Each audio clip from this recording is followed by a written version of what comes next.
تحقیق اور حیدری سرکار کی آمد، منٹھار کی آمد، مکی کی آمد، سوری کی آمد، جشن عید میلاد النبی، علماء اہل سنت۔ الحمدللہ الحمدللہ نحمدہ ونصلی ونسلم علی سیدنا و مولانا محمد رسولہ النبی الکریم الحنین الرؤوف الرحیم۔ اما بعد فاعوذ باللہ من الشیطان الرجیم، بسم اللہ الرحمن الرحیم۔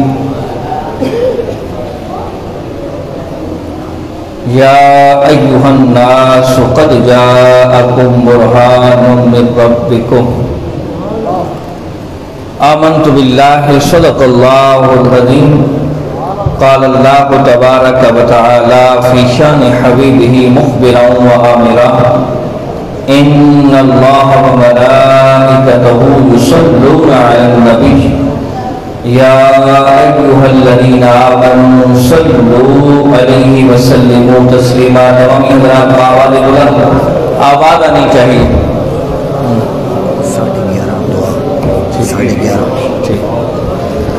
اللہم صلی علی سیدنا و مولانا محمد و علی آلہ و صحابہ سیدنا و مولانا محمد و بارک وسلم صلی علیہ۔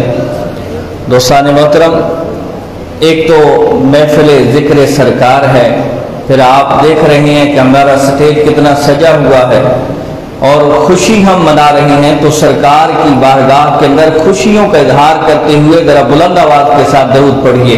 آواز آنی چاہیے۔ آپ کا بہترین مجمع ہے لیکن اتنا خاموش مجمع نہیں ہونا چاہیے، آواز آنی چاہیے۔ اللہم صلی علی سیدنا و مولانا محمد و علی آلہ و اصحاب سیدنا و مولانا محمد و بارک وسلم وصلی علیہ۔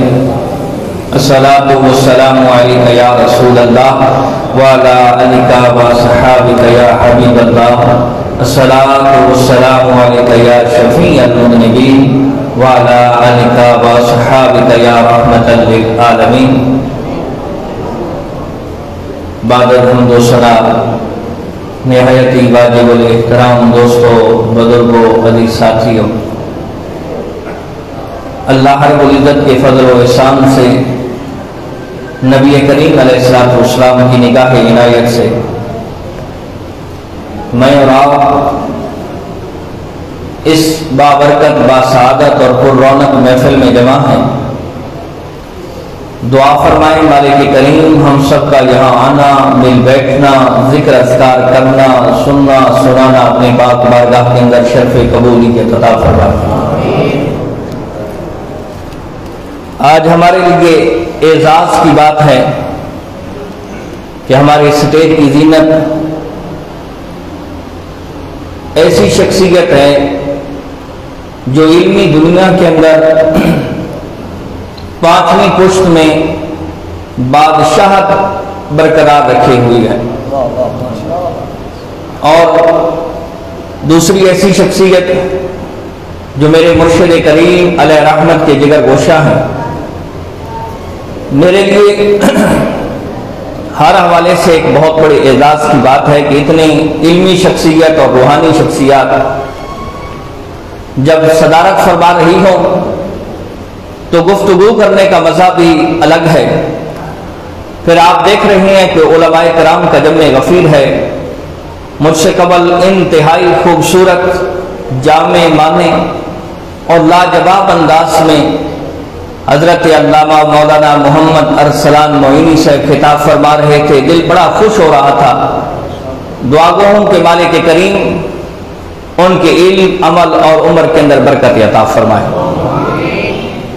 اس کے علاوہ خطیب ملت اسلامیہ حضرت علامہ مولانا محمد نذیر احمد اسدی صاحب اور آج کی ہماری اس محفل پاک کے میزبان خطیب اہل سنت، نوجوان اسکالر حضرت علامہ مولانا قاری محمد اصغر عظیم بولڑوی صاحب حفظہ اللہ تعالی، مولا کریم ان کے علم، عمل اور عمر کے اندر برکت عطا فرمائے۔ آپ جتنے حضرات تشریف لائے ہیں یقیناً سرکار کریم علیہ الصلوۃ والسلام کی محبت کے اندر تشریف لائے ہیں. چند منٹ آپ حضرات نے توجہ کی تو انشاءاللہ لطف بھی آئے گا، مزہ بھی آئے گا. ایسے لوگوں کی زیارت کریں کیونکہ احادیث کے اندر آتا ہے کہ علماء کی زیارت یہ کفارہ سیئات ہے، یعنی گناہوں کو مٹانے والی ہے. ذرا بولو سبحان اللہ. میں اکثر کہتا ہوں تقریر کی نہیں جاتی، کروائی جاتی ہے. آپ بولیں گے توجہ رہے گی، آپ کو سمجھ آتی جائے گی. میں انشاءاللہ آپ کی سماعتوں کے نظر کچھ چیزیں کرتا جاؤں گا. تو عزیزان محترم و محتشم توجہ رہے، تمہید آپ سمجھیں گے تو انشاءاللہ اگلی باتیں سمجھ آئیں گے. مالک کریم نے ایک قانون بنایا ہے، یہ قانون قدرت ہے. مالک کریم نے یہ ایک ضابطہ رکھا ہے کہ جس نبی کو جس دور کے اندر بھیجا، جس علاقے کے اندر بھیجا اور جن لوگوں کے اندر بھیجا، مالک کریم نے اس نبی کو وہ معجزہ عطا کیا کہ جہاں وہ لوگ ہیں چاہے وہ علم والے ہیں یا ہنر والے ہیں، وہ اپنے علم اور ہنر پہ فخر کرتے ہیں، تو مالک کریم نے اپنے نبی کے ترے کو بلند رکھنا ہے. جب نبی کو بھیجا تو جہاں بڑے بڑے ماہر تھے نبی کے ترے کو بلند رکھا اور ان ماہرین کو نبی کے قدموں میں جھکا دیا. بولو بولو بولو، آواز آنی چاہیے. آپ جس نبی کے بارے میں پڑھیں گے، میں آپ کے سامنے حضرت صالح علیہ السلام کی مثال رکھتا ہوں کہ حضرت صالح علیہ السلام کے دور کے اندر لوگ بڑی تصویر کشی کرتے تھے. مصوری کا بڑا دور تھا. آرٹسٹ تھے کہ دیواروں پہ پتھروں پہ جانوروں کے ایسی شکلیں بناتے تھے، ایسی ایسی مورتیں بناتے تھے کہ دور سے دیکھنے والا شخص دنگ رہ جاتا، حیران ہو جاتا کہ یار یہ کوئی اصل جانور ہے یا مورتی ہے یا واقعی کوئی شکل نظر آ رہی ہے. انہیں اپنے اس فن پہ بڑا ناز تھا، بڑا فخر تھا. وہ کہتے تھے کوئی ہے ہمارے مقابلے کے اندر جس کو اپنے فن پہ ناز ہے، جس کو اپنے علم پہ ناز ہے، ہمارے سامنے لاؤ. حضرت صالح علیہ السلام تشریف لائے، اللہ کی توحید کی طرف بلایا، رب کی وحدانیت کی طرف بلایا، لوگوں کو شرک سے دور کیا. تو وہ کہنے لگے کہ جناب ہمارے مقابلے کے اندر آؤ.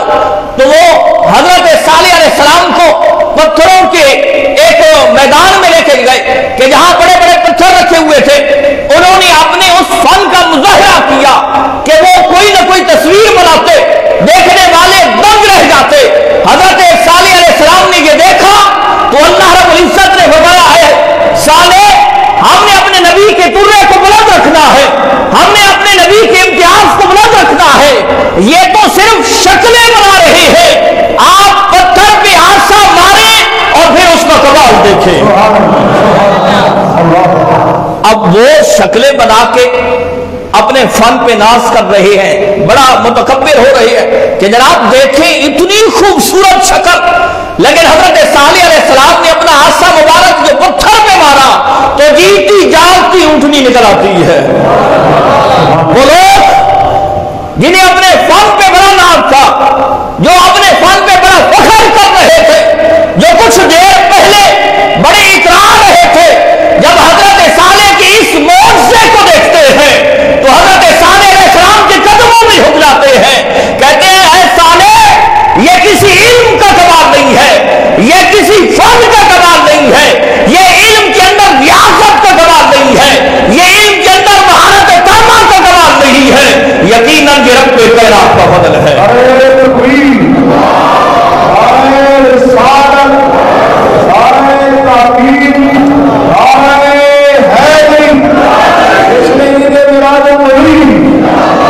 توجہ رہے جس دور کے اندر، جس علاقے کے اندر جس نبی کو رب کائنات نے بھیجا. آپ حضرت موسیٰ علیہ السلام کے دور کو لے لیں. حضرت موسیٰ علیہ السلام کے دور کے اندر جادوگری بڑی عروج پہ تھی. بڑے بڑے نامی گرامی جادوگر، ان کی جادوگری کے بڑے چرچے تھے کہ جناب ان کے مقابلے میں کوئی جادوگر نہیں ہے. حضرت موسیٰ علیہ السلام نے رب کی توحید کی طرف بلایا. فرعون مخالف ہو گیا. اب فرعون نے ایک حضرت موسیٰ کلیم اللہ علیہ السلام کے مقابلے کے اندر اپنے سارے اسٹیٹ کے اپنی حکومت جہاں تک اس کی حکومت تھی سارے جادوگروں کو بلایا اور کہنے لگا کہ یہ جو موسیٰ علیہ السلام ہیں یہ میری خدائی کے منکر ہو گئے، آپ نے ان کا مقابلہ کرنا ہے۔ اب ایک طرف میدان سج رہا ہے، ایک طرف وہ جادوگر بیٹھے ہوئے ہیں، ایک طرف حضرت موسیٰ کلیم اللہ علیہ السلام اپنے عصا مبارک کے ساتھ ٹیک لگا کے کھڑے ہیں۔ اور وہ کون سا عصا؟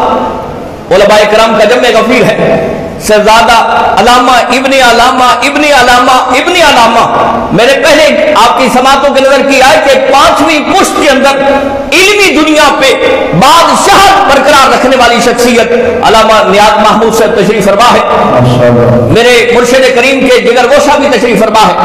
توجہ رہے کہ حضرت موسیٰ کلیم اللہ علیہ السلام عصا کے ساتھ ٹیک لگا کے کھڑے ہیں، اور وہ کون سا عصا کہ رب کائنات نے جب حضرت موسیٰ سے پوچھا اے موسیٰ تیرے ہاتھ میں کیا ہے، تو عرض کی مولا یہ میرے ہاتھ میں عصا ہے، اس کے ساتھ میں اپنی بکریوں کے لیے پتے جھاڑتا ہوں، اس کے ساتھ میں ٹیک لگا کے کھڑا ہوتا ہوں، اور اس کے ساتھ میں اور بھی بہت سارے کام کرتا ہوں۔ حضرت موسیٰ کلیم اللہ علیہ السلام کھڑے ہیں، ایک طرف بہت سارے جادوگر بیٹھے ہوئے ہیں، سامنے لوگ بیٹھے ہوئے ہیں کہ جو صرف دیکھنے آئے بیٹھے ہیں، فرعون بھی بیٹھا ہوا ہے۔ جب حضرت موسیٰ کلیم اللہ علیہ السلام نے فرمایا کہ پہلے وار تم کرو کیونکہ مقابلے کا یہ میدان تم نے سجایا ہے، تو وہ جادوگر جنہیں اپنے اس فن پہ بڑا ناز ہے، ہاتھ میں رسیاں ہیں، زمین پہ پھینکتے ہیں تو سانپ بن جاتے ہیں۔ اب دیکھنے والے حیران دنگ اور خوف و ہراس پھیل جاتا ہے، اور وہ جو اپنے فن پہ ناز کر رہے تھے وہ بڑے متکبرانہ انداز میں دیکھ رہے ہیں کہ حضرت موسیٰ کلیم اللہ علیہ السلام اس کا مقابلہ کیسے کریں گے۔ تو حضرت موسیٰ کلیم اللہ علیہ السلام جو عصا مبارک کے ساتھ کھڑے تھے ٹیک لگا کے، وہی عصا زمین پہ رکھتے ہیں، زمین پہ عصا رکھا۔ وہ جو مقابلے میں کئی جادوگر اپنا وہ جادوگری کا انداز دکھا رہے تھے، ان کی وہ رسیاں سانپ بن چکی تھی۔ حضرت موسیٰ کلیم اللہ علیہ السلام نے وہ جو عصا رکھا تو وہ اژدہا بن جاتا ہے اور ان کے چھوٹے چھوٹے سانپوں کو کھا جاتا ہے، اور جو ہی حضرت موسیٰ کلیم اللہ علیہ السلام اس کو اٹھاتے ہیں، نہ اس کی شکل و صورت میں تبدیلی آتی ہے، نہ اس کی لمبائی چوڑائی میں تبدیلی آتی ہے، نہ اس کی حیات کے اندر تبدیلی آتی ہے، نہ اس کا حجم بڑھتا ہے، وہی عصا بن جاتا ہے۔ اپنے بڑے جادوگر حضرت موسیٰ کے قدموں میں آ کے سجدہ ریز ہو گئے، کہنے لگے موسیٰ یہ کسی جادو کا کمال نہیں، یہ کسی فن کا کمال نہیں، یہ علم کے اندر ریاست کا کوئی کمال نہیں، یقیناً یہ رب کائنات کا فضل ہے۔ اسی طرح حضرت عیسیٰ علیہ السلام کے دور کے اندر چلی، اس وقت حکمت بڑے عروج پہ تھی۔ آج تو میرے خیال میں کوئی ایک طب کی کتاب قبلہ پڑھ لینا تو وہ کہتا ہے کہ میں حکیم ہوں۔ اس دور کے حکیم، نامی گرامی حکیم، واقعی جنہیں حکیم، ایک عقل مند، دوسرا سمجھنے والے، ان کی حکمت کا میں آپ کے سامنے مثال رکھتا چلوں کہ چلتے بندے کو دیکھ کے بتا دیتے تھے کہ اس کے اندر بیماری کیا ہے۔ چلتے بندے کو، جعلی نوس کا دور ہے، سقراط اور بقراط کا وہی دور ہے۔ حضرت عیسیٰ علیہ السلام تشریف لاتے ہیں، رب کی توحید کی طرف بلایا۔ اب وہ کہنے لگے جناب ہمارے پاس یہ جو فن ہے، اس فن کا آپ کے پاس کیا مقابلہ ہے؟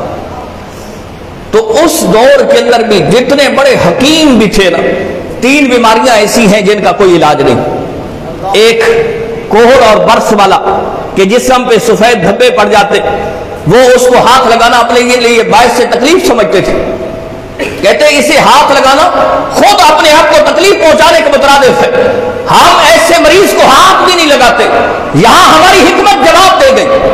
دوسرا جو مادر زاد اندھا ہے، جو پیدائشی اندھا ہے، جس کی آنکھوں میں نور نہیں ہے، علماء کرام کا جمع غفیر ہے، میں نے ایک روایت پڑھی ہے، بعض ایسے لوگ کہ آنکھوں کا نشان تک بھی نہیں ہے، اس سے مراد یہ ہے مادر زاد اندھا۔ چلو وہ آپ نہ بھی مانیں، صرف یہی چیز بھی آپ ذہن کے اندر رکھیں کہ جو پیدائشی نابینا پیدا ہوا ہے، آنکھیں موجود ہیں لیکن اس میں نور نہیں ہے۔ بڑے بڑے حکیم، ان کے پاس کوئی ایسا شخص جاتا، کہتے جناب اس مرض کی کوئی ہمارے پاس دوا نہیں، بس اسی میں گزارا کرو، ہمارے پاس کوئی دوا نہیں۔ اور تیسری وہ کہ جس کے جسم سے روح نکل گئی۔ بڑے بڑے حکیم آئے، نفس کو ٹٹولا، کہنے لگا جناب یہاں ہماری حکمت جواب دے گئی ہے، ہماری حکمت جو ہے یہ زندہ بندے کا تو علاج کر سکتی ہے، لیکن جس کے جسم سے روح نکل گئی اس کا علاج کیسے ممکن ہو سکتا ہے؟ لیکن حضرت عیسیٰ علیہ السلام کو رب کائنات نے بھیجا تو اپنے نبی کے ترے کو بلند رکھنا ہے۔ بولو بولو، آواز آنی چاہیے، میری باتیں سمجھ تو آ رہی ہے نا؟ تو حضرت عیسیٰ علیہ السلام کو بھیجا جنہیں اپنی حکمت میں بڑا ناز، جو اپنی حکمت میں بڑا فخر کرنے والے تھے، ان تین مرضوں والوں کو ہاتھ نہیں لگاتے تھے، لیکن حضرت عیسیٰ علیہ السلام کو رب کائنات نے یہ پورا امتیاز دیا ہے، یہ معجزہ دیا ہے کہ کوہر والے مرض والے مریض کے جسم پہ ہاتھ پھیرتے ہیں اور وہ تندرست ہو جاتا ہے، وہ صحیح سالم ہو جاتا ہے، وہ ایسا ہو جاتا ہے جیسے اس کو مرض بھی نہیں لگی تھی۔ اب حکیم جھک گئے، حضرت عیسیٰ علیہ السلام کا ترا ویسے بھی بلند ہے، لیکن اب وہاں وہ حیران ہے کہ یار ہمارے پاس تو اس مرض کی کوئی دوا نہیں تھی۔ دوسرا مادر زاد انبا کہ جس کی آنکھوں میں نور نہیں یا جس کی آنکھوں کا نشان تک نہیں، حضرت عیسیٰ علیہ السلام ہاتھ پھیرتے ہیں وہ اس کی آنکھوں میں نور آ جاتا ہے۔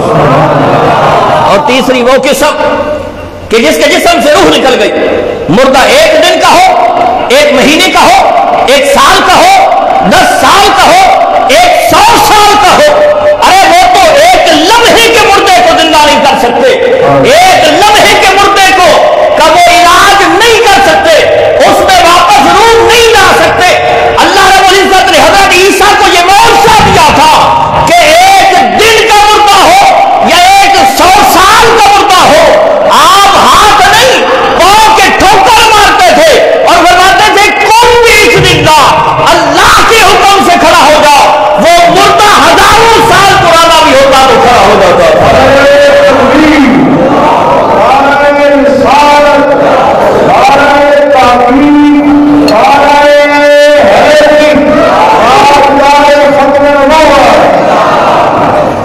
کہ حضرت عیسیٰ علیہ السلام، اسی طرح حضرت داؤد کو لے لے کہ حضرت داؤد علیہ السلام کے دور کے اندر لوہے کی صنعت بڑی عروج پہ تھی۔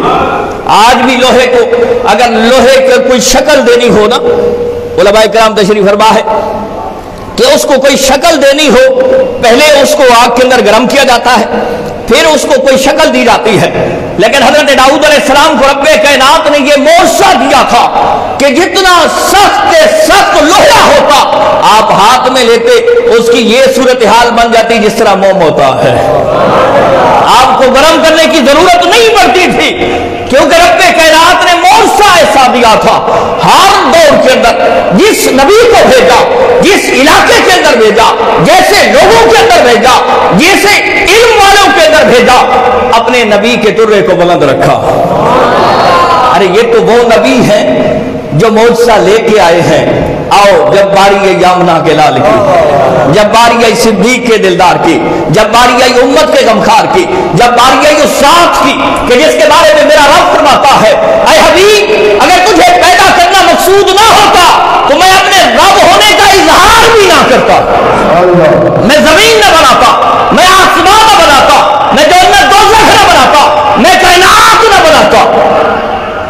جب اس ذات کی باری آئی، پہلے نبی معجزہ لے کے آئے ہیں، یہ وہ ذات ہے جو سراپا معجزہ بن کے آئی، جو سر کے بال سے لے کر پاؤں کے ناخن تک معجزہ ہی معجزہ ہے، جو بولتے ہیں تو معجزہ ہے، جو سنتے ہیں تو معجزہ ہے، جو دیکھتے ہیں تو معجزہ ہے، جو چلتے ہیں تو معجزہ ہے، جو بکرتے ہیں تو معجزہ ہے، جو بیٹھتے ہیں تو معجزہ ہے، ارے جو لیٹتے ہیں تو معجزہ ہے، جو نیند کرتے ہیں تو معجزہ بنتا ہے، ارے جب خاموش ہوتے ہیں تو معجزہ بنتا ہے، ارے نکاح کر دیں تو معجزہ ہی معجزہ بن جاتا ہے۔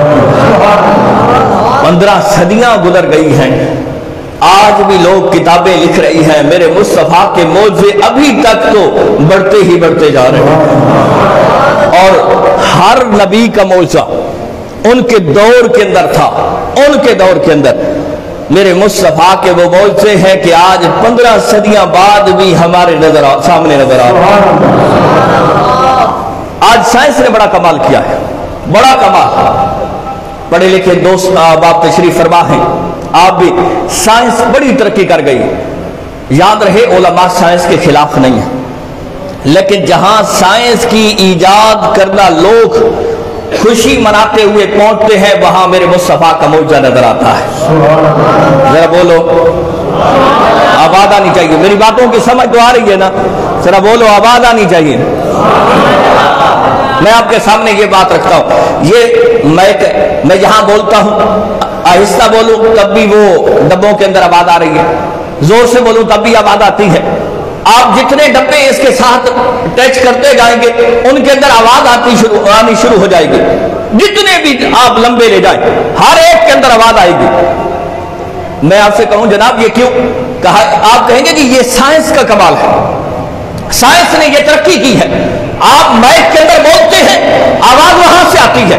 میں نے کہا چلو 1 نہیں 10 نہیں 100 ڈبے لگا لو، یہ مائک ہٹا لو۔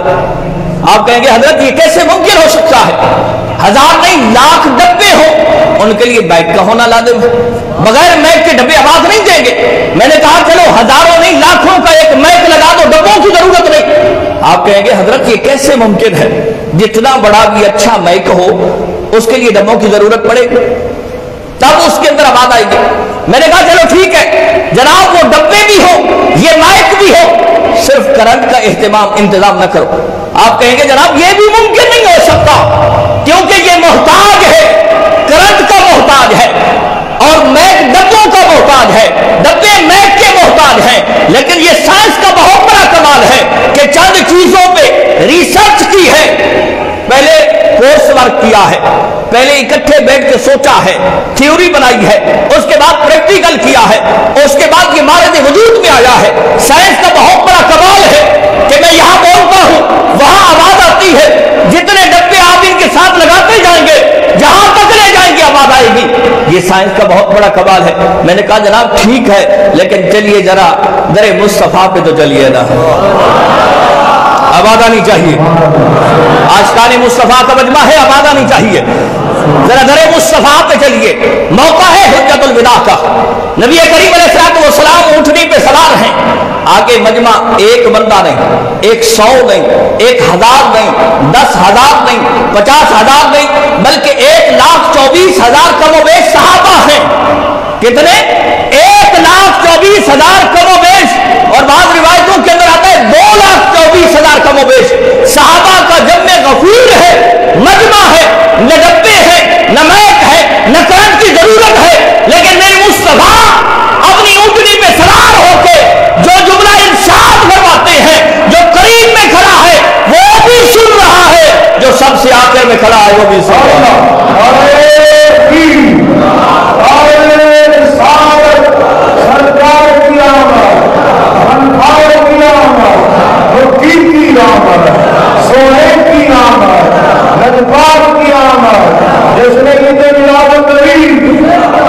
ارے دیکھیے تو صحیح، یہ سائنس کا بڑا کمال، لیکن سائنس تو میرے مصطفیٰ کے در کی لوٹی ہے، میرے مصطفیٰ کے در سے فیض پانے والی ہے کہ جہاں وہ آج پہنچے ہیں 15 صدیاں پہلے میرے مصطفیٰ کا معجزہ موجود ہے۔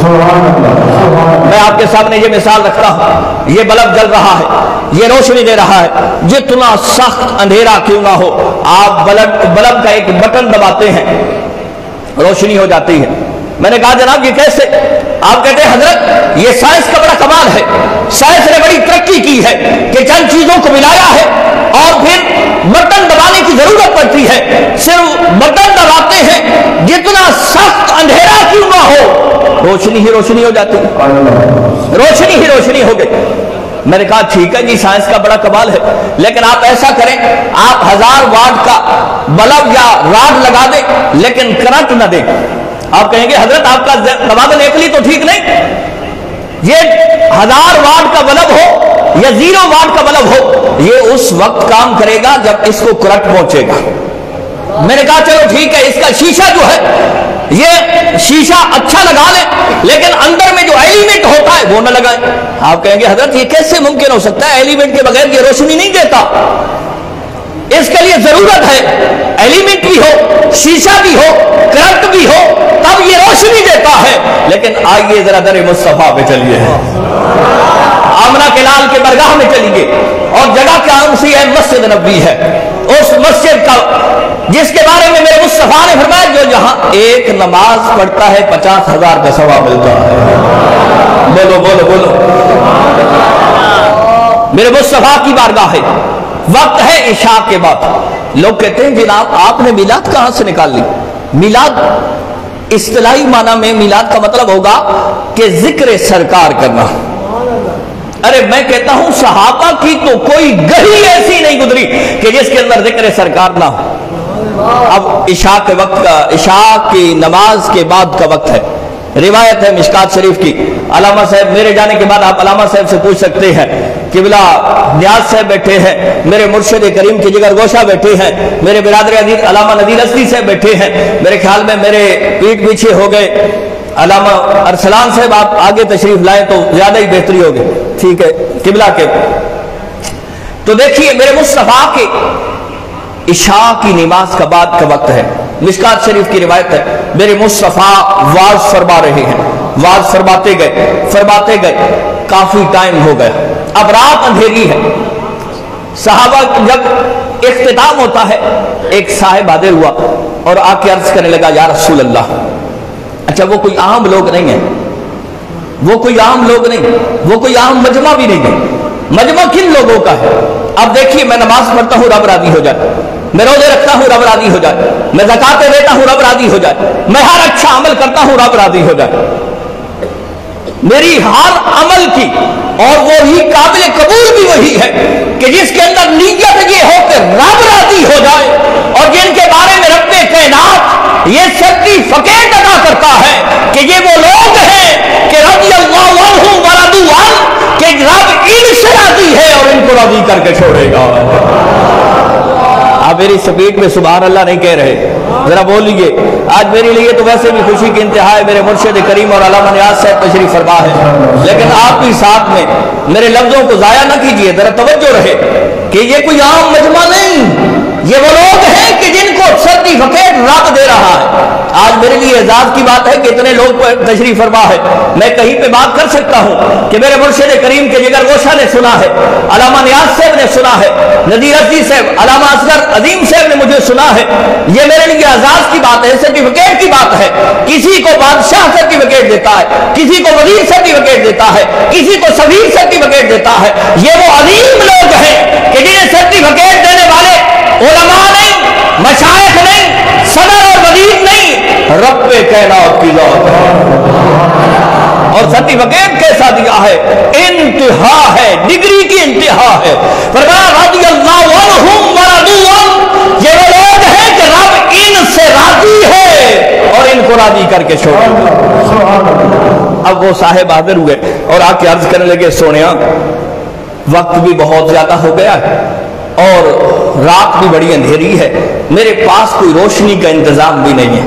تو نبی کریم علیہ الصلوۃ والسلام نے آپ حدیث اٹھا کے دیکھیں، میرے مصطفیٰ نے یہ نہیں فرمایا کہ اب میں کیا کر سکتا ہوں، میں تو صرف تمہیں توحید سکھانے آیا ہوں، میں تو تمہیں رسالہ سکھانے آیا ہوں، میں تو تمہیں احکام دین سکھانے آیا ہوں، میں کیا کر سکتا ہوں؟ نہیں، میرے مصطفیٰ کریم علیہ الصلوۃ والسلام نے فرمایا تمہارے پاس سوٹی، آسا، سٹک ہے، ڈنڈا ہے؟ جی ہاں یا رسول اللہ ہے، اور یہ سنت بھی ہے، وقت رات کے وقت جب بھی آپ سفر کریں، پیدل سفر کریں، آپ کے ہاتھ میں ڈنڈا ہونا چاہیے، یہ میرے مصطفیٰ کی سنت ہے۔ تو نبی کریم علیہ الصلوۃ والسلام نے فرمایا تمہارے پاس آسا ہے، ڈنڈا ہے؟ جی ہاں یا رسول اللہ۔ اب وہ عاشق تھا، منافق نہیں تھا، وہ میرے مصطفیٰ کے عشق کے اندر مبتلا تھا، اس نے یہ نہیں کہا سونیا میں تو روشنی کا انتظام چاہتا ہوں اور آپ آسا مانگ رہی ہیں۔ نبی کریم علیہ الصلوۃ والسلام نے فرمایا آسا لے آؤ، مشکات کی روایت ہے، نبی کریم علیہ الصلوۃ والسلام نے اس کے آسے پہ ہاتھ رکھا، وہ روشن ہو گیا۔ بولو یار بولو، یہاں نہ کرنٹ کی ضرورت ہے، نہ ایلیمنٹ کی ضرورت ہے، نہ شیشے کی ضرورت ہے، ارے کوئی شے کی ضرورت نہیں۔ آج سائنس ترقی کر کے جہاں پہنچتی ہے وہاں میرے مصطفیٰ کا موجہ نظر آتا ہے۔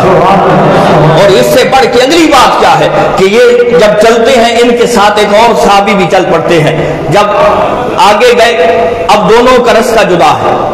آپ جو ہے ذہنی طور پہ، کیونکہ آج فتنے کا دور ہے، ہر بندہ کہتا ہے کہ جی یہ بات عقل میں نہیں آتی، علم نہیں مانتا۔ ارے معجزہ کہتے کسے ہیں کہ جہاں علم بھی سربہ سجود ہو جائے اور عقل بھی وہاں پہ ڈھیر ہو جائے، وہ اسے تو معجزہ ہی کہتے ہیں نا۔ اگر علم اور عقل میں آ جائے تو وہ معجزہ کیسے ہے کہ بلا معجزہ ہوتا بھی وہی ہے۔ اب وہ دو صحابی چلتے ہیں، آگے جا کے دونوں کے رستے الگ ہیں۔ اب جس کی وہ سوٹی تھی، آسا تھا، وہ سٹک تھی، اس نے کہا میں نے تو ادھر جانا ہے۔ اب دوسرے نے کہا میرے پاس تو روشنی کا انتظام نہیں۔ اس نے کہا تیرے پاس جو سٹک ہے وہ مجھے دو۔ جہاں نبی کریم علیہ الصلوۃ والسلام نے اپنے دستے اقدس سے چھوا تھا، ید اللہ والے ہاتھ لگائے تھے اور اس سٹک سے روشنی آئی تھی، دوسری سٹک کو اس کے ساتھ ملایا جاتا ہے، اس میں بھی روشنی آ جاتی ہے۔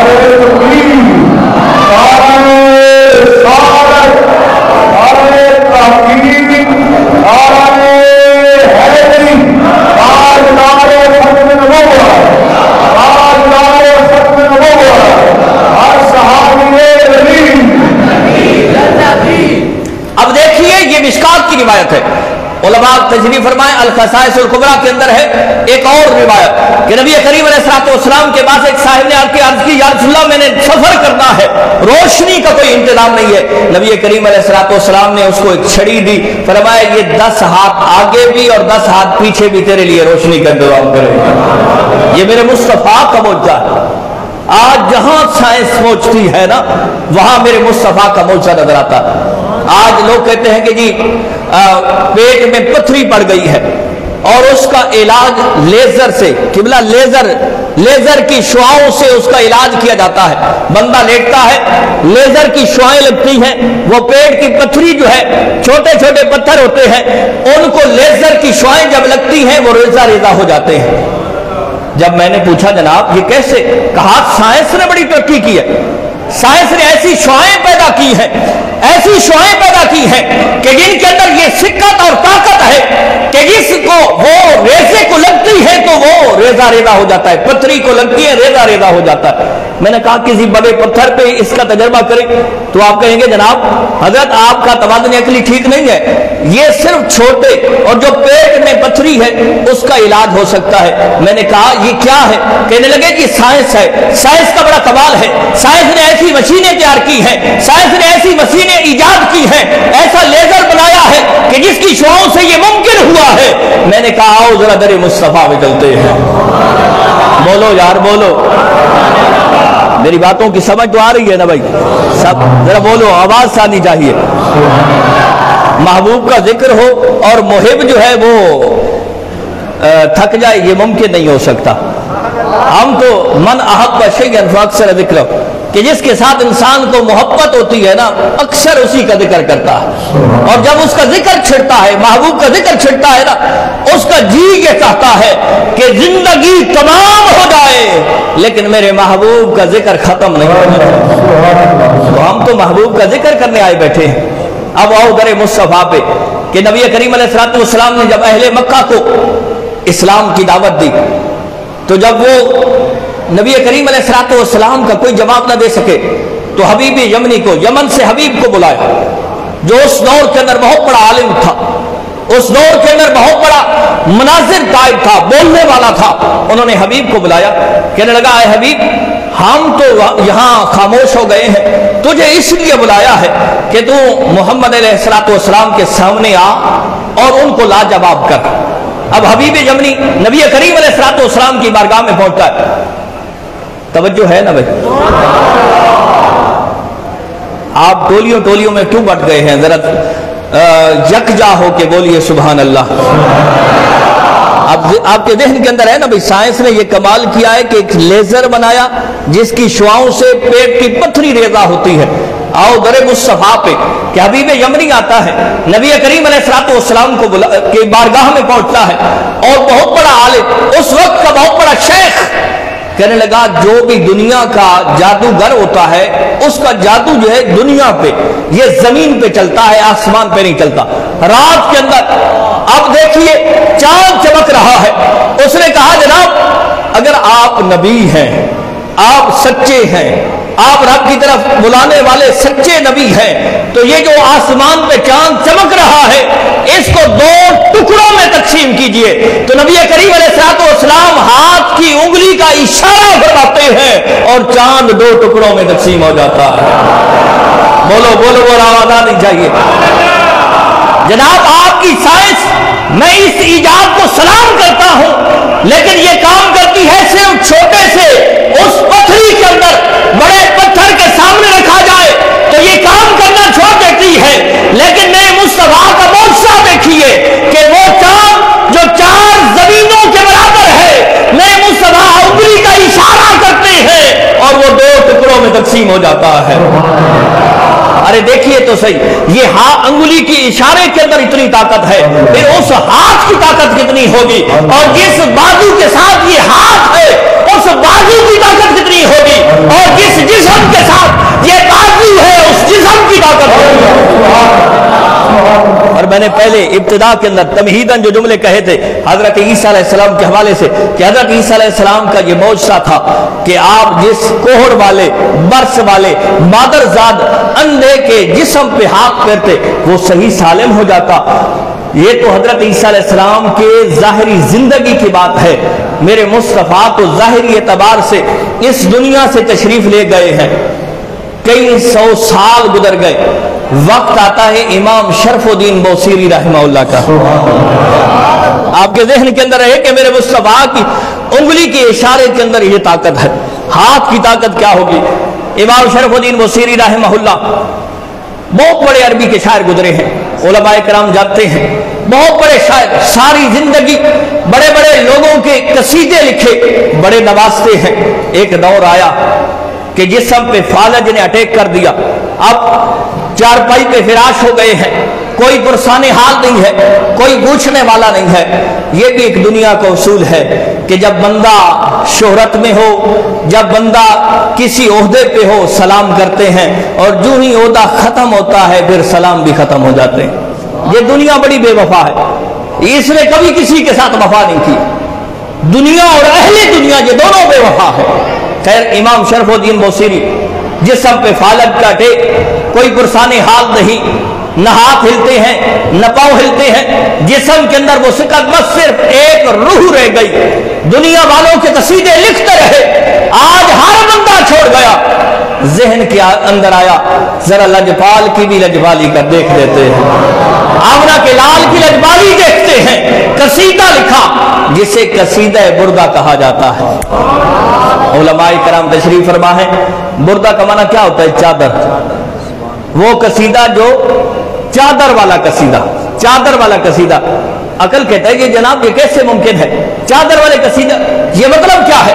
تو حضرت امام شرف الدین بوصیری سارا جسم فالج زدہ ہو گیا، نبی کریم علیہ السلام کی نعت لکھی، قصیدہ لکھا، بردہ شریف، اور رات کو آنکھ بند ہوتی ہے مقدر جاگ اٹھتا ہے۔ بولو، مقدر جاگ اٹھتا ہے۔ میرے مصطفیٰ تشریف لاتے ہیں کہ جب دنیا والوں نے منہ موڑا ہے، آج ایک قصیدہ مصطفیٰ کا لکھا ہے، تو میرے مصطفیٰ تشریف بھی لائے ہیں۔ حضرت عیسیٰ علیہ السلام اپنے دور کے اندر اس کوہڑ والے یا مادرزاد اندھے کے جسم پہ ہاتھ پھیرتے ہیں، وہ صحیح سالم ہوتا ہے، اور میرے مصطفیٰ ظاہری اعتبار سے دنیا سے تشریف لے گئے ہیں، لیکن امام شرف الدین بوصیری کے خواب میں آتے ہیں، امام شرف الدین بوصیری کے جسم پہ ہاتھ پھیرتے ہیں، امام شرف الدین بوصیری صحیح سالم ہو جاتا ہے۔ سبحان اللہ، نعرہ تکبیر، نعرہ رسالت، نعرہ خلافت، نعرہ حیدری، سرکار کی آمد، غفار کی آمد، زندان کی آمد، سرکار کی آمد، تاجدار ختم نبوت، تاجدار ختم نبوت۔ یہی امام بوصیری اپنے قصیدہ بردہ کے اندر لکھتے ہیں، فَإِنَّ فَضْلَ رَسُولِ اللَّهِ لَيْسَ لَهُ حَدٌّ فَيُعْرِبْ عَنْهُ نَاطِقٌ بِفَمِهِ، کہ نبی کریم علیہ السلام کی فضیلتوں کی کوئی حد نہیں، اور نہ ہی آج تک کوئی ایسا منہ پیدا ہوا ہے کہ جو ان کی کما حق کو تعریف بیان کر سکے۔ اور قبلہ امام صاحب کا ایک اور قصیدہ ہے جسے قصیدہ نوریہ کہتے ہیں، ایک قصیدہ بردہ ہے، اس کے علاوہ ایک قصیدہ نوریہ ہے، اس کے اندر جو جملے کہتے ہیں وہ جملے ہمارا عقیدہ ہے، ہمارا نظریہ ہے، ہماری یہی سوچ اور فکر ہے۔ آپ فرماتے ہیں محمد ذکرہ روح لانفسنا، بولو بولو، کدی تو شیرہ کو ہاتھ کے بھی بول پائے کرو۔ یہاں کوئی ایسا ہوتا قبلہ کان پہ ہاتھ رکھتا اور دو چار دوڑے کہہ دیتا اور سمجھ نہیں آتی کہ ڈولے مائی کے علاوہ کہتا کیا ہے، اس کے باوجود بھی سبحان اللہ کی گونج اٹھتی، اور آپ کے سامنے اگر عربی عبارات پڑھی جائے تو آپ دس سے مس نہیں ہوتے۔ یہ علم کے ساتھ بہت بڑا ظلم ہے، ذرا بولیے سبحان اللہ۔ تو امام شرف الدین بوصیری فرماتے ہیں محمد ذکرہ روح لانفسنا، کہ میرے مصطفیٰ کا جو ذکر ہے ہماری جسموں کی روح ہے، ہماری جسموں کی روح ہے۔ محمد ذکرہ روح لانفسنا، اور محمد شکرہ فرض علی الامم، کہ میرے مصطفیٰ کا شکریہ ادا کرنا ہر قوم پہ فرض ہے۔ تو آپ دیکھیے یہ میرے مصطفیٰ کے اتنے معجزے ہیں، سراپا معجزے۔ آخری بات اور پھر گفتگو کو ختم کرتے ہیں، میرے مصطفیٰ کے معجزوں کی کوئی حد نہیں۔ ہمارے علماء لکھتے پڑھتے بیان کرتے پڑھاتے اس دنیا سے چلے گئے، لیکن آمنہ کے لال کے معجزوں کی ابھی تو ایک حد بندی بھی نہیں کر سکے۔ آخری بات، توجہ میری طرف، گفتگو کو سمیٹتے ہیں، کیونکہ رب کائنات نے جو قرآن میں فرمایا یا ایھا الناس قد جاءکم برہان من ربکم، اے لوگو اللہ رب العزت کی طرف سے تحقیق برہان آ گئی، تمہارے پاس برہان بمانا دلیل بھی ہے اور برہان بمانا معجزہ بھی ہے۔ ایسا معجزہ کہ جو عقل دنگ ہیں، علم لاجواب ہے۔ میرے مصطفیٰ کریم علیہ الصلوۃ والسلام مسجد نبوی میں تشریف لاتے ہیں، توجہ میری طرف، مسجد نبوی جمعے کا دن ہے اور مسجد نبوی صحابہ کرام سے جب غفیر ہے، بھری ہوئی ہے۔ آج دل خون کے آنسو روتا ہے کہ خطیب صاحب پہلے آئے بیٹھے ہیں اور مقتدی بعد میں آ رہے ہیں، اور پھر آ کے کہتے ہیں حضرت دعا کیجئے، اولاد نافرمان ہو گئی، دعا کیجئے، اتنا کماتا ہوں پھر بھی برکت نہیں رہ گئی، دعا کیجئے جناب اولاد تابع فرمان نہیں ہے، گھر سے برکت ختم ہو گئی ہے، گھر سے سکون ختم ہو گیا ہے۔ میں نے کہا جناب جس دن سے ہم نے دامن مصطفیٰ کو چھوڑا ہے، یہ جو ذلت ہے، یہ جو رسوائی ہے، یہ ہمارے گلے کا طوق بن گیا ہے۔ آپ دیکھیے جس ملک کے اندر جائیں مسلمان پس رہے ہیں، کیونکہ ہم نے مصطفیٰ کریم علیہ السلام سے جو بے وفائی کی ہے۔ آج در مصطفیٰ پہ آ جائے، وہ علامہ اقبال رحمہ اللہ فرماتے ہیں نا، وہ معزز سے زمانے میں مسلمان ہو کر، وہ معزز سے زمانے میں مسلمان ہو کر، اور ہم ذلیل و خوار ہیں تارے کے قرآن ہو کر۔ ہمارے ہاتھوں سے دامن مصطفیٰ چلا گیا، ہمارے ہاتھوں سے قرآن چلا گیا، ہمارے مسجدیں ویران ہیں، مسجدیں ویران ہیں، مسجدیں مرثیہ خواہ ہیں۔ علماء کرام تشریف فرمائے مرثیہ بیسیکلی کسی کے فوتگی کے جب کوئی رو کے کچھ جملوں کو اکٹھا کر کے کلام بناتا ہے نا، اسے مرثیہ کہتے ہیں۔ علامہ اقبال کہتے ہیں مسجدیں مرثیہ خواہ ہیں کہ وہ رو رہی ہیں، غم کے اندر مبتلا ہیں، کہ مسجدیں مرثیہ خواہ ہیں کہ نمازی نہ رہے، یعنی وہ صاحب اوصاف حجازی نہ رہے۔ آج تو حضرت صاحب آدھا اپنا موضوع بیان کر چکے ہوتے ہیں اور دوست صاحب تشریف لاتے ہیں، اور پھر 10 منٹ اوپر ہو جائے نا پھر سب کے چہروں پہ 12 بج جاتے ہیں، اور بعد میں بعد نماز جمعہ یہی مسئلہ ہوتا ہے، حضرت آپ نے اتنا لیٹ کر دیا۔ بھائی آپ نے کون سے وقت پہ آئے ہیں؟ آپ وقت میں آئے، حضرت نے صرف اپنے بیان کرنے کے لیے وہ تو پہلے پڑھ چکے ہیں نا۔ آج ایک ایسا دور ہے کہ علماء کرام، انگریز نے ایک بہت بڑی چال چلی ہے کہ لوگوں کے دلوں سے علماء کی محبت کو نکالا جائے۔ ایسے لوگوں کو اس نے لانچ کیا ہے، ہمارے سامنے لایا ہے کہ جو لوگوں کے دلوں سے محبت علماء نکال رہے ہیں، کہتے ہیں ان مولویوں کو چھوڑو۔ ہم بھی کہتے ہیں کہ اس شعبے کے اندر جو کالی بھیڑ ہیں انہیں نکالو، ضرور نکالو، لیکن ہمیشہ نقل وہاں ہوتی ہے جہاں اصل موجود ہوتی ہے۔ یہ فطرت ہے۔ اب کوئی یہاں پہ سعودی عربیہ کی کرنسی کی کوئی نقل لے آئے، تو آپ کہیں گے جناب یہاں تو اصل بھی اکثر جگہوں پہ نہیں چلتی، خاص بندے ہیں جن کے پاس وہ چلے گی، نقل کہاں سے چلتی ہے؟ بھائی نقل بھی پاکستانی کرنسی کی چلتی ہے نا، تو بھائی جہاں اصل ہوگی نقل کے میرے استاد محترم قبلہ شیخ القرآن شیخ الحدیث حضرت علامہ پیر محمد عصمت اللہ شاہ صاحب رحمہ اللہ، مولا کریم ان کی قبر پہ بے شمار رحمتیں نازل فرمائے، آپ فرمایا کرتے تھے کہ یہ جعلی پیر اس بات کی نشانی ہے کہ اصل پیر بھی موجود ہیں، اور جعلی مولوی بھی اس چیز کی نشانی ہے کہ اصل علماء موجود ہیں۔ تو بھائی ان میں جو کالی بھیڑے ہیں ان کی وجہ سے سارے شعبے پہ تانو تشریح نہ کرو، تانو تشریح نہ کرو۔ تو پھر آؤ ذرا اسی موضوع کی طرف چلتے ہیں۔ جمعہ کا دن ہے، نبی کریم علیہ الصلوۃ والسلام تشریف لائے، آمنہ کے لال کے تشریف لانے سے پہلے مسجد نبی صحابہ سے بھری ہوئی ہے، جو ہی میرے مصطفیٰ کریم علیہ الصلوۃ والسلام منبر پہ چڑھتے ہیں ایک کونے سے درد بھری رونے کی آواز آتی ہے، درد بھری رونے کی آواز آتی ہے۔ اب اس حدیث کو پڑھتے وقت ذرا دل کے اندر عشق مصطفیٰ کو سجا کے سوچیے تو صحیح، پہلے ابو بکر بھی موجود ہیں، عمر فاروق بھی موجود ہیں، عثمان غنی بھی موجود ہیں، مولا مرتضیٰ بھی موجود ہیں، طلحہ الزبیر بھی موجود ہیں، صحابہ کرام کا جمع غفیر ہے، لیکن رونے والا پہلے نہیں رویا، اس وقت رویا ہے جب چپ کرانے والا آیا ہے۔ یار میرے لفظوں کو ضائع تو نہ کریں۔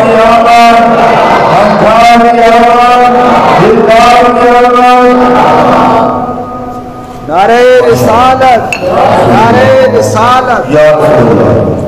تو نبی کریم علیہ الصلوۃ والسلام جو ہی منبر پہ چڑھے اور رونے والا، حدیث کے لفظ ہیں ایسے رو رہا ہے کہ جس طرح اونٹنی سے اس کا چھوٹا بچہ جدا ہو، تو وہ اس کے فراق میں جو روتی ہے نا، تو وہ رونے کی اس میں درد ہوتا ہے، وہ اس درد سے رو رہا ہے۔ اب ہر بندہ آس پاس دیکھ رہا ہے رونے والا کون ہے؟ پہلے آواز نہیں تھی، آمنہ کے لال تشریف لائی ہیں تب آواز آئی ہے، ارے رونے والا کون ہے جو اس درد کے ساتھ رو رہا ہے؟ آمنہ کے لال منبر سے اترتے ہیں، مسجد نبی کے کونے میں تشریف لے جاتے ہیں، اور ذرا اس پہ تھوڑا سا رکیے کہ نبی کریم علیہ الصلوۃ والسلام کو رب کائنات نے یہ طاقت دی ہے کہ جہاں کہیں سے بھی کوئی پکارتا ہے، درد میں فراق میں روتا ہے، میرے مصطفیٰ جانتے ہیں۔ اس پہ بھی بڑی دلیلیں ہیں، لیکن وقت میرا ختم ہو چکا ہے، میں اپنی گفتگو کو سمیٹ رہا ہوں کہ نبی کریم علیہ الصلوۃ والسلام مسجد نبی کے کونے میں تشریف لے گئے، ایک کھجور کا خشک تنا پڑا تھا، وہاں پہ جا کے ہاتھ رکھ دیا۔ بولو بولو بولو، آواز آنی چاہیے۔ میرے مصطفیٰ نے جو ہی ہاتھ رکھا، وہ جو درد میں، وہ جو فراق میں، وہ جو شدت کے اندر رو رہا تھا، رونے کی آواز چپ ہو جاتی ہے۔ اب دیکھیے صحیح، وہ ہے لکڑی کا خشک تنا، لیکن وہ دیکھ یہ پہچان رکھتا ہے، اس کے اندر یہ معرفت ہے کہ یہ جو ہاتھ لگا ہے یہ ابو بکر کا ہاتھ نہیں، یہ عمر فاروق کا ہاتھ نہیں، یہ عثمان غنی کا ہاتھ نہیں، یہ مولا مرتضیٰ کا ہاتھ نہیں، یہ کسی صحابی کا ہاتھ نہیں، ارے یہ اسی ذات کا ہاتھ ہے جو میرے غموں کو دور کرنے والی۔ میرے مصطفیٰ نے ہاتھ رکھا، فرمایا کیوں روتا ہے؟ حضور ایک دور تھا آپ میرے ساتھ ٹیک لگا کے خطبہ ارشاد فرماتے تھے، آج آپ کے لیے منبر بن گیا ہے، مجھے کونے میں رکھ دیا ہے، میں آپ کے فراق کے اندر رو رہا ہوں، میں آپ کے فراق کے اندر یہ درد بھری آواز نکال رہا ہوں۔ اب میرے مصطفیٰ کریم علیہ السلام، اس پہ آپ سوچتے جائیں گے تو لطف آنا شروع ہو جائے گا کہ وہ لکڑی کا خشک تنا، اس میں بولنے کی سکت کہاں سے آ گئی، اس کے اندر پہچاننے کی سکت کہاں سے آ گئی، اس کے اندر دیکھنے کی وہ معرفت کہاں سے آ گئی؟ ارے جو میرے مصطفیٰ کے در کے ساتھ لگ جاتا ہے یہ ساری چیزیں آ جاتی ہیں۔ اب یہ مشکات کی روایت ہے، علماء کرام تشریف فرما ہے کہ نبی کریم علیہ الصلوۃ والسلام نے فرمایا اب کیا چاہتے ہو؟ اب کیا چاہتے ہو؟ جنت جانا چاہتے ہو یا اس دنیا پہ آباد اور شاد ہونا چاہتے ہو؟ سونیا میں جنت جانا چاہتا ہوں، میں جنت جانا چاہتا ہوں۔ اب صحابہ بھی موجود ہیں، نبی کریم علیہ الصلوۃ والسلام نے یہ نہیں فرمایا کہ میں کیا دے سکتا ہوں، یہ نہیں فرمایا کہ میں تو جنت کا مالک نہیں ہوں، میں تو صرف توحید بیان کرنے آیا ہوں، نہیں، میرے مالک نے اپنے حبیب کو یہ نوازا ہے کہ جس کو جو جس وقت جہاں بھی دینا چاہیں دے سکتے ہیں۔ نبی کریم علیہ الصلوۃ والسلام جہاں کھڑے تھے تھوڑے سے پیچھے ہٹتے ہیں، صحابہ سے فرمایا یہ یہاں پہ کھودو، زمین کھودی گئی، وہاں پہ اس تنے کو، خشک تنے کو دفن کر دیا گیا۔ اب ایک جم غفیر ہے صحابہ کا، کسی نے کوئی اعتراض نہیں کیا، کوئی سوال نہیں کیا، کسی کے ذہن اور دل کے اندر کوئی شک و شبہ پیدا نہیں ہوا کہ جناب وہ تو جنت جانا چاہتا ہے اور آپ نے یہاں پہ دفن کروایا ہے۔ ارے یہ ہر ایک کا عقیدہ ہے کہ جو قدمین مصطفیٰ میں آ گیا وہی جنت پا گیا، جو قدمین مصطفیٰ میں آ گیا وہی جنت پا گیا۔ علی جا، یہ تو وہ باتیں ہیں کہ زندگی ختم ہو سکتی ہے، سانسوں کی مالا ختم ہو سکتی ہے، زبانیں خشک ہو سکتی ہیں، لیکن یہ جملے اس ذات کے تذکرے ختم نہیں ہو سکتے۔ اس کرم کا کروں شکر کیسے ادا، اس کرم کا کروں شکر کیسے ادا، جو کرم مجھ پہ میرے نبی کر دیا۔ میں سجاتا تھا سرکار کی محفلیں، میرے مصطفیٰ نے مجھے ہر غم سے بری کر دیا۔ اور ذکر سرکار کی ہیں بڑی برکتیں، ذکر سرکار کی ہیں بڑی برکتیں، مل گئیں عظمتیں راحتیں رفعتیں، ذکر سرکار کی ہیں بڑی برکتیں، مل گئیں عظمتیں راحتیں رفعتیں۔ میں گنہگار تھا، بے عمل تھا، مگر میرے مصطفیٰ نے مجھے جنتی کر دیا۔ سبحان ربک رب العزت عما یصفون وسلام علی المرسلین والحمد للہ رب العالمین۔ سلام دے دعا شاہ حسن سارے کھڑے ہو۔